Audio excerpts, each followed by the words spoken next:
L'importance de l'entomologie médicale dans la surveillance des maladies vectorielles.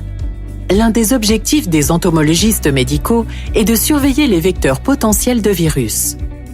Pour identifier ces vecteurs, qui sont essentiellement des moustiques, ils suivent une méthode taxonomique qui repose sur des critères morphologiques.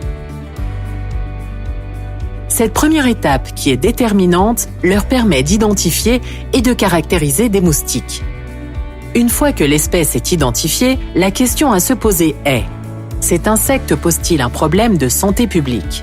Pour répondre à cette question, les entomologistes recueillent des informations sur le vecteur, comme sa présence dans une région donnée, son abondance et sa longévité, son comportement de piqûre et surtout si ce vecteur est infecté par le virus.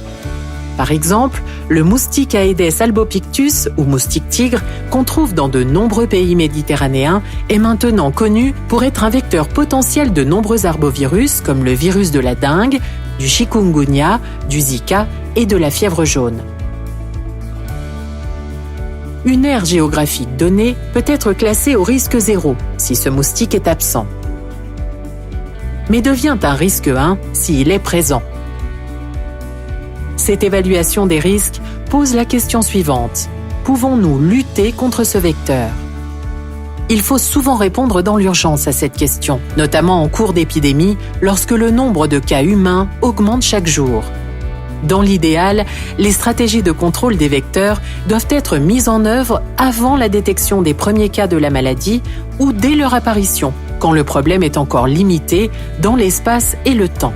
En effet, ces stratégies peuvent constituer le seul moyen de lutte contre un arbovirus en l'absence de vaccins ou de médicaments. Si le problème est négligé trop longtemps, une multiplication exponentielle du nombre de cas peut complètement dépasser les agences de santé et leurs responsables. Cette surveillance et cette lutte entomologique s'inscrivent dans un ensemble plus global de surveillance qui permettent aux décideurs de mieux prévenir et contrôler les maladies vectorielles.